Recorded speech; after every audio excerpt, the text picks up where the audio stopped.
All right. Yeah, we're already recording. Welcome everybody to the Prop Podcast. We are podcasting. We are podcasting. Numero uno. That means number one in Spanish. Thank you guys for joining us. We have Eric Rubin here. He's the president of the company. I'm Mr. Rolon. I'm the vice president of the company. This is Pod. Over here. Over here. Yeah, over there. That way. Yeah. Well, welcome everyone. Thanks for coming and visiting with our first podcast. We're going to talk. You talk to all the camera. things real estate. You don't talk to the camera. You talk to the I'm learning this new medium. Okay, I'm getting there. That's what's filming. Okay. Hi. If you didn't want to talk to the thing. Hello, people out there. It's supposed to be. Well, I'm talking to you. Yeah. And they're just listening in. They're listening in. Yep. Like so, flies on the wall. What we're going to talk about on these awesome podcasts is real estate.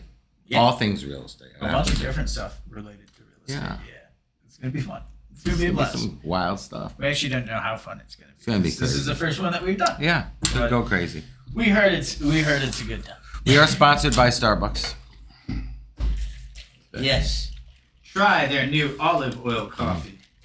It's just fantastic. Yep. Never has it gone through quicker. Never.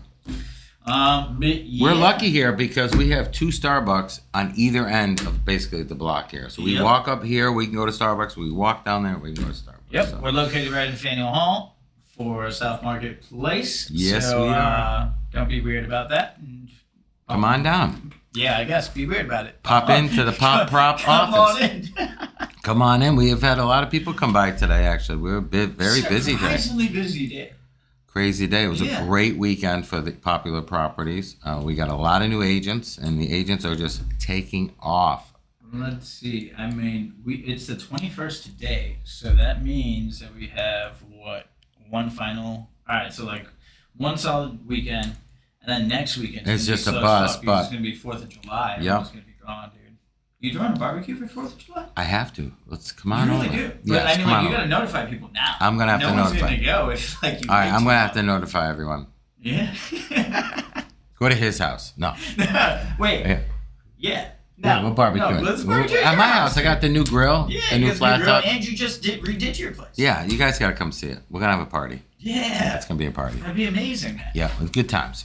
Yeah. For 4th of July. But that being said, everyone, if you're thinking about getting a good deal on either buying investment property or buying that condo you've been looking for, sometimes the holiday week can be a great time for you to get that amazing deal because, let's face it, a lot of people are on vacation. That's facts. That's actually a very, very good point. Not that many people were out shopping, so your competition's cut much down less. In half. At least. Now, good brokers also not going to probably list something unless they really have to on that holiday week. And if they do list, it's something the seller's willing to, make a deal with probably. Yeah, no, we're definitely could be a good time. Really good time. Not that many listings will be coming out next week. There should be a very large amount of listings being hit in the market today, though. Yes. Wednesday the 21st. Yes, Wednesdays is when they typically come out, everyone. If you don't know that, that's kind of a rule of thumb. That's a fucking fun fact. Yeah, it is a fun fact. Let's talk about that for a little bit. Yeah, let's talk about that. Wednesdays are actually list days for real estate. Reason being is that they stay as marketed as new on Zillow, Realtor.com. They'll get the new tag for the first 3 days that they're listed. Yeah. So if they're listed on Wednesday, it'll go through the weekend with that new tag. So if you are shopping, make sure that on Wednesday evenings is the day that you start looking to see what your weekend showings will be. Absolutely, and it's huge. The typical thing that people do is they'll have the listing come out on a Wednesday, and then they'll do either a Thursday or Friday broker tour. Mm-hmm. So they try to get the brokers in first so that they then can get on the phone and start calling their clients. Hey, I saw this house. Let's go this weekend, blah, blah, blah. And it really draws up some good momentum for the listing. And in a lot of cases, the broker open houses, they do allow for customers to come as well. So sometimes customers will come and do a preview themselves on a Friday or something before it even hits, goes out there for the first open house. So, talk to your agent, talk to one of us. We'll be happy to help you. But if you're working with another agent, that should be the thing. You should be ready to go on Wednesday to look at those listings for sure. Yeah. Absolutely. Yeah. If your agent's waiting until Friday to get in touch with you about listings, they're probably not that great. Yes, that is definitely true. That means that you are a afterthought. You should definitely be setting up your weekend on like Wednesday, Thursday with the good stuff that just comes out, and you're booking things and you're getting ready, and start your itinerary then, dude. And you get that's the first day. If your clients need an update on a pre-approval or something, because by the weekend, if you want to make a deal, sometimes you can't get that pre-approval on the weekend. So it's good to have everything. Should we talk about that real fast? We should talk about that. If you guys don't know, you need a pre-approval in order to submit offers. At the very least, it has to be a pre-approval. Yeah. Not a pre-commitment, not pre-qualification. Yeah. Pre-commitment is actually very, very good. That is good too. Not pre-quals. Pre-approval. It's absolutely necessary in order to submit an offer, unless you have a crap ton of cash sitting inside your bank account, and then you can be like, "Hey, listen, here's my bank account. Yeah. This is my proof of funds." Yeah. But yeah, most of y'all. And let's talk about why that is, because the properties are hot, the market is hot, and you have 2 or 3, sometimes 10 offers on one property after the weekend. And you're not looking at an offer without knowing the person is ready to go to get financing. And it's just not serious at all. And you have a good broker is going to express that to their customers, so they're ready to go. So they're not wasting their time on weekends looking at properties they'll never buy. And that is just a waste of your weekend. Let's just face it. Yeah. So you get your ducks in a row before Friday. Get your paperwork in order before Friday. So when you go out on Saturday and Sunday, and you see that perfect house, you can put your offer in. Perhaps it's that weekend or Monday morning, first thing. A lot of times it's 10 a.m. Monday morning, you got to have your offer. Good luck trying to get hold of your mortgage broker at 7:30 in the morning on a Monday. Yeah. To get your pre-approval in hand, that's ship it out, Yeah, that's the last thing you want to do. Here's a question, right? Because I feel like I actually got this, someone asked me this not too long ago. Is it better to wait until the last minute to submit your offer, or should you just submit it in the beginning, right? Like if, say, someone says offers will be reviewed Tuesday, it's Saturday, you already went to go see the place. Should you submit your offer? Say they're going to ask for best and final, right? So should the offer just be submitted on the Saturday or the Sunday, or do you want to wait? Like, is there fear that the listing agent will leverage that offer that you have? There's always that fear. I mean, you yourself don't have a contractual relationship with that agent. The agent has a contractual relationship with the seller. He's working specifically in the seller's best interest. Yep. You as a buyer broker are working specifically in your buyer's best interest. So what is in your buyer's best interest is really the question here. And, you don't know what could happen with that offer on the back end, but there are a lot of situations where the offer deadline, the broker gets overwhelmed with pre-offers. The offers come in early and often, and the guy just takes a deal. Yeah. There's no obligation for that listing broker to wait till Monday at 10 a.m. to accept the deal. As they said it. They can put that in MLS all day long. Yeah. But if they got a hot enough offer, they got good enough offer, all cash, 50 over asking, no inspections. I'm gonna give you $50,000 today if you accept my deal. Do not go to Monday. I don't want to bid with other people. And he takes the deal, and guess what? Your client's saying, "Hey, I never even got a chance to put my offer in." Yeah. So you got to think about what's best for your client, and I think what's best for your client is presenting the offer right away. That would be my play at it.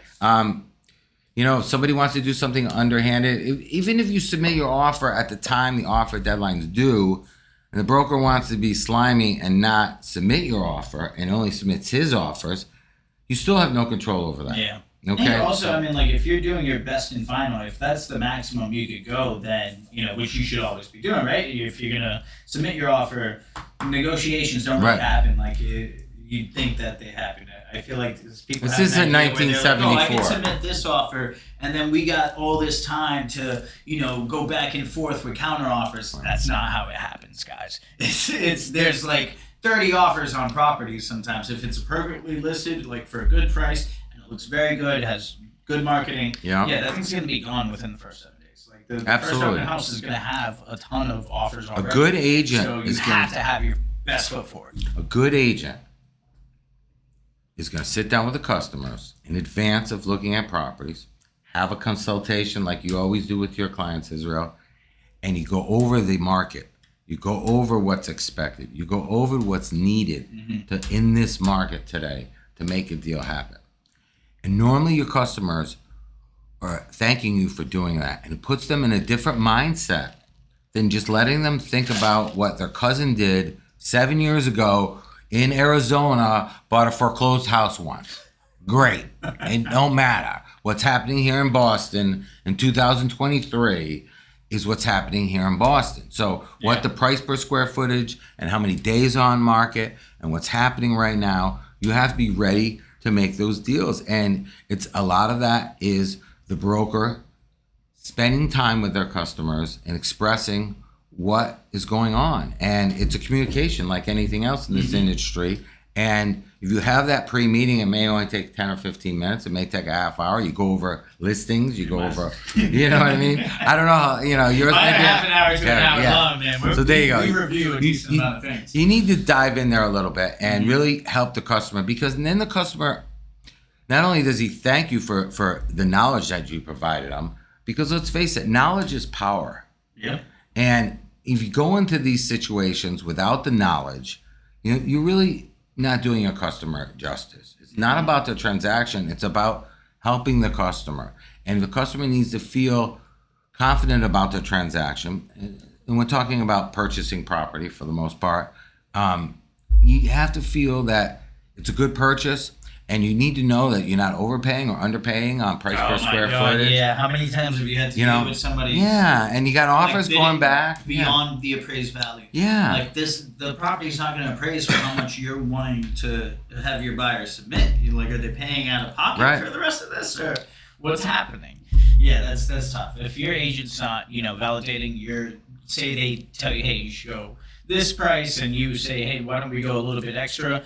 And they just say sure without actually double checking to make sure that the property would appraise for that much, they're doing you a disservice. Well, buyers have to understand that we're not doormen. No. Okay? And some real estate agents are. Well, maybe they are. And you have to figure out who are the doormen and who are not the doormen, I guess. As many of us that are out here that are trained professionals, constantly taking education, regardless it's for recertification for different groups and different organizations we're part of, or constantly taking our CE hours to be recertified for our licensing. We are in the industry, we're engulfed in the industry, and we need to express that and give that to our customers in a good format that they can see and they can move forward with their purchases. And if you're not doing that, and you're literally just opening the door and closing the door, well, then your customers is getting a horrible service from you. You're not helping them. You're just opening the door. A robot can do that. A doorman can just open the door or close the door. It's not about that. It's really about having the ability to help them through the offer process, to help them through the finance process. Mm-hmm. For instance, I just got a text a minute ago from one of my clients, and they're at, their pre-approval's due on Thursday, and they're having trouble with the management company. Mm-hmm. The management company didn't fill out the questionnaire. It's a condo questionnaire. It's kind of standard, right? And it's just the seller hasn't requested it properly. They're requesting it through the lender, but the management company won't respond to the mortgage company. They only respond to the current owner of the house. So they contact me. We need your help, Eric, to get this thing through. Well, that's not being a doorman. That's using my communication skills to contact the parties to try to push this through. I'm going to get a hold of the seller about 6:30 when he gets home from work and help this process through and make sure he makes that call in the morning to the management company and gets that questionnaire filled out so we can get the customer all set for closing right after the 4th. So you have to go the extra mile. You have to be an agent. And you got to work for your customers tirelessly to get things done. Absolutely. Mm-hmm. One of the things I was hoping to talk about today was apartment rentals. Yeah, can we say that we killed it? Like, this weekend was amazing. Oh my God! How many deals did we do this 6 deals this weekend. All with new agents. deals. All with new agents. All brand new agents. These guys have like 3 weeks of experience. Yeah, 3 weeks of experience. That guy did 3 deals. We had one guy who did 3 deals. Mm-hmm. He turned a rental client into a sales client. Yep. And he rented 2 apartments. And then we have 2 other agents that have deposits down on rentals. One of that agent's doing 2 rentals, so we have literally 2 agents doing multiple rentals. Yeah. They've both been here 2 weeks. They're like so busy. They both stopped over to the office today to pick up checks, to get deals processed. This entire podcast had to be on hold for about 2 hours because I was dealing with processing. Great reason. Yeah, you know. Great reason. We can put this on hold if we're dealing with it's just amazing. people making some money. We have I've been doing real estate here in Metro Boston since 1986, believe it or not. And since I was basically a sophomore at Northeastern University. And we've kind of snowballed that in different formats. And we've been at a few different locations over the years. But we're now in a great location down here in Faneuil Hall. And we are now attracting a lot of new agents. We are attracting a lot of business. We have over 50 customers that we're looking to place in our organization to go to agents so the agents can work with them. Last I looked, about an hour ago, we had about over 100 people in our pond, of which the agents are picking up as much as they can, but we have 20 active agents, and they picked up about 25 leads, but we still got like 50 more that are still looking for agents. So we are trying to hire more agents. We're filling up the office. We had somebody on board today. We have somebody onboarding on Monday. I have 2 interviews this week with other licensed agents. So, we have 2 Israels now. So fantastic. I'm so happy about that. So it'll be fine. There used to be 2 Erics. Yeah, now there's an Eric and an Erica. And we were both top salespeople, so it was weird. And I swear he took lots of my clients. But anyway, that's a whole other thing. Apartment rentals. I think that steaming right now. So a little background on it and why the agents have the opportunity to be so successful at the beginning is because we've implemented a fantastic lead generation system that we're providing for our agents, where we actually do some Facebook marketing, Zillow marketing, all this stuff, but we will validate the lead for you. We have people who work our front desk. They double check, make sure that the inquiry is from a real person. And they are lead validators. The person actually wants to be contacted by a real estate agent. Then they get submitted into our pond, which agents will get notified a new lead has been brought into the pond, and then they get to pick and choose whichever ones they want to take, which I think is phenomenal. Most of our experienced agents have literally said no mas. They just can't handle the amount of lead flow. They're grabbing 3-4 leads a day. Yeah. But to deal with 30 leads a week, or let's just say you take 4 a day and then you take it for 5 days, that's 20 leads right there. Yep. And you're dealing with people who want to book appointments, and you got a certain amount of time in the day, so you end up getting busy pretty quickly, and then you end up renting 2 or 3 apartments that week, and you're busy processing their applications, pulling credit reports, getting information over to the owners and things of that nature. So it's a busy day for most of these agents, Yep. It's going great. We've got a nice mix of, I would say, old and new technology, more new than old, I'd say. But where's our old technology? I don't know. I'm the old technology because I'm old, so I'll be the old technology, and you're the new technology. Oh, all right. Okay. So, we have just a phenomenal front end and back end systems here. The process, the leads, to work the leads in our systems. I think today we had around 3,200 available apartments in our database, and we're working with 1,600 landlords in Metro Boston that are giving us their listings exclusively that we can go out, we can market them, and we go out and we find customers for them. So I want you to be part of our team. If anyone's out there looking, give us a call, contact us, and we're happy to set you up for an interview. We are only interviewing licensed agents at this time. Oh, great. So, sorry, if you're getting your license, we're happy to talk to you briefly on the phone. But as far as coming in for an interview, we're going to wait till you get your license. Yeah, we'll do phone call. Yeah, a little phone call here. We'll put you in the right direction. Follow up and say how you doing. Once you complete it, you at least complete your courses. Sign up for your tests if you're in Quarry Land. Yeah. Or if you want to just work, we offer internships. We do have an internship, and let's talk about our internship program. Well, yeah, what is it? Like, if you complete the internship, we'll pay for your real estate classes. We have a scholarship. Test, right? We have a real estate scholarship. This is not just a real estate office. We've become like a little university here. We have a program that we put you through. If you want to intern, you can intern here for 3 months. During your internship, we get you signed up for a real estate school. We help train you how to be a real estate agent. At the end of your 3 months, we hope that you'll be licensed and come on board as a real estate agent. By then, you already have the systems down, you have the processes down, so you're literally just starting off with success. I can tell you that most agents, the first 6 months they're in the business, it's a learning curve, okay? But when you can do a co-op for 3 months and take all that out of the way instead of just waiting to take the test, you're actually learning, and then you pass your exam and you're ready to go. The first week with you're good habits. Good habits. That's like one of the best things. Good about scheduling this. times. Yeah. You know how to talk to a customer. You know what questions to ask. You're not going to fumble your first clients. You know what the business. In a lot of cases, you may already have good knowledge, because a lot of our interns they'll go out once a week and take pictures of some of the properties we need pictures of. So they do some field work as well. Yeah. And so when you get your license and you are doing a co-op prior, you know inventory already. You know inventory, you know processes, you're ready to go. You know a good schedule for your day. A lot of people get into this industry to be their own boss, but hardly any of them know how to be a boss, how to be a manager, like how to operate a business, which is like, I think, one of the main reasons why so many people fail, because they have that unrealistic expectation of it being like just super easy. This is not an easy gig by any means.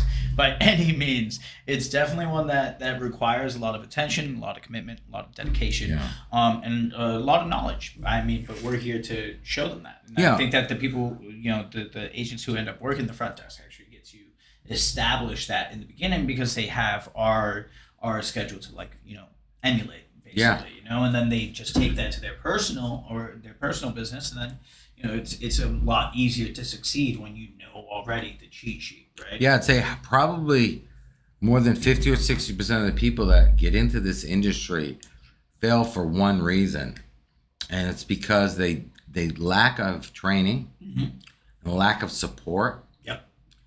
I hear from people every day. I'm interviewing people and talking to people on a daily basis about the real estate industry and about becoming a realtor and what it's like to be a realtor.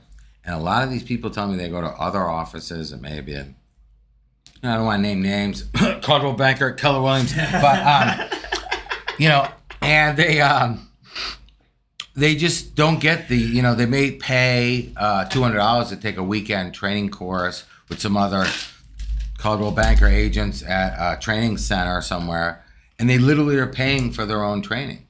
Here at Popular Properties, we do all the training for free. We do it all in-house. We have a 16-week training program, and we have systems in place that doesn't cost an agent a penny.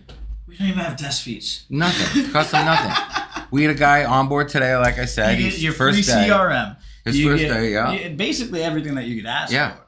Everything. A website. Yeah. We give you a website. You want a power caller? An email address. You got that. Auto dialer. Everything. GeoFarmer? You got that. Ben Verified Access, so you can look up anybody's email and phone number. You got that too. Yeah.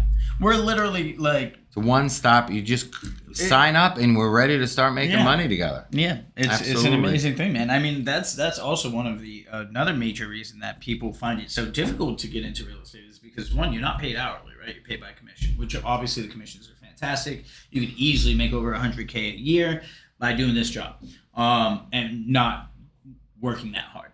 But having all those fees accumulate, man. Transaction fees. Fees. The transaction fees are the biggest. Training fees. MLS dues. Greater Boston real estate dues. You cover your own MLS dues. Yeah. Let's get that straight. Hold on, we can't just be telling people that. No, the only thing we... There's certain things we don't cover. No, very few. Most of the good things. You get the If you want to be on MLS, MLS requires you to have your own account, not us, but that's pretty minimal. Things like joining the Greater Boston Real Estate Board and joining the National Association of Realtors are requirements at other companies, and that could cost you a few $1,000s a year alone. There's other issues in regards to, buying business cards, printing. There's some of these offices, literally everyone has their own code, and they get charged for copies in the office, okay? Mm-hmm. So that's not how we run our business here, and, we're one large company. The one thing great about, I'd say, our company is that we don't have teams. We are one team. We're unified. We don't need individual teams within the company. Everybody works together as a team. So Pop Prop is a team itself. Yeah. Excelente. We show you how to run a team. Yeah. Team. Your team. You're running your business. In fact, you teach a money management class. Yeah. That's unheard of in the real estate training industry. I do. Talk to me about that. What are you teaching them? Well, so, okay. I had to deal with a lot because I didn't grow up knowing about like money management or anything like that. So, I was one of those agents where it was like very, very easy to blow any of the money that I made, which sucked. Really sucked. So, like, I didn't know how to save for taxes, save for my own investment, save for my business expenses, all that stuff. So, us being 1099 employees, we have to be our own accountant. Another part of being the boss, right? You have to know what to do with all the money that you're doing. What are profits? Like what gross versus net. How do I deal with expenses? Yeah, how do I deal with? So we go into, we do a basic breakdown, right? We do, you got to make sure the first person that you pay is yourself, right? Because none of the money that you earn is yours unless you actually pay it to yourself. So make sure that you pay yourself 10% of what you make. And then, we go into further detail. Whole budget and things like that. Yeah, making sure that your necessary bills aren't more than 40% of what you're making, maximum 50% if you're like really cutting it close. But yeah, I mean, we dive into exactly what you need to do with your money. I would say it's probably one of the best classes that we do offer here at the office. I know it's not going to generally make you a better real estate agent, but it's going to generally make you a better person. You're going to be able to manage your time much better if you're not chasing your expenses and chasing your bills all the time. It definitely helps you put money into your business, right? Because you also need to make sure that you have a budget, generating leads. So it'll teach you how to budget. Maybe do a little bit of marketing. How much you're making. This is how much you can now spend on your marketing leads. Yeah. Right. Yeah. Yeah, man, it's definitely a tricky industry to figure out. But I mean, like once you do figure it out, it's like I have to say, other agents, not at our office, right? But other agents typically they'll get a job and maybe they'll make $50,000 or $100,000 their first year in real estate, and they have no idea what to do with the money or how to manage it. And then a year later, they're gonna owe like $30,000 in taxes, and they're like, "Oh my God, I don't have any more money left." So it's way better for us to explain it to people in advance when they first come to work here. They understand how they can manage their money. Mm-hmm. They become, a better person, not only to themselves and their family, because they're not stressing over what they need to do. They actually know what bills they have coming in, going out. Yep. And it helps them actually. And it's amazing how many people that we teach and talk to that have no idea how much they need to make at the end of the month to be able to pay their bills. Yep. They don't know. They've never sat down with a pen and paper for 15 minutes and actually looked at their bills. Yeah. And it's ridiculous. But you know what? Sometimes it's a beautiful wake-up call. Because when they realize, hey, I got to make $10,000 a month. Yeah. I got to make $30,000. You have a minimum goal now. Yeah. Right? Now you can say why I'm getting up to work today, why I need to, close this deal. Yeah. Why I need to not sit and, where I'm going to put my time. And then you start thinking about managing your time correctly and fulfilling your obligations. And before you know it, you're a success. Yep. And it all starts with a goal, right? Yep. Fulfilling your obligations. And before you know it, you're a success. Yep. And it all starts with a goal, right? Yep. That's the definition of success. Oh, there you go. Right? Definition of success. Someone who's successful is somebody, it's not achieving the goal, it's the constant pursuit of a goal. Yes. That's what it is. Okay. As long as you have made a goal and you're actively working towards it every single day, there's nobody in this world who can tell you that you're not successful.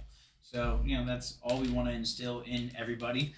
We are only going to keep this to half an hour. We didn't notice that we've been rocking for 29 minutes. Wow. That is, I literally have a list here. And we didn't hit any one other thing on the list. No, so the next. I think some stuff. Just in passing. Very few. We're going to have to make that podcast number 2. Yeah. We're going to talk about a whole bunch of other stuff. I'm not going to go over the 35 things we got here, but we look forward to the next podcast. Oh, shoot. I'm not looking at you. I'm looking over here. All right. Bye, guys. Yeah. The next podcast. For Popular Properties Podcast. It's going to go up here somewhere. Yeah, somewhere. See you guys later.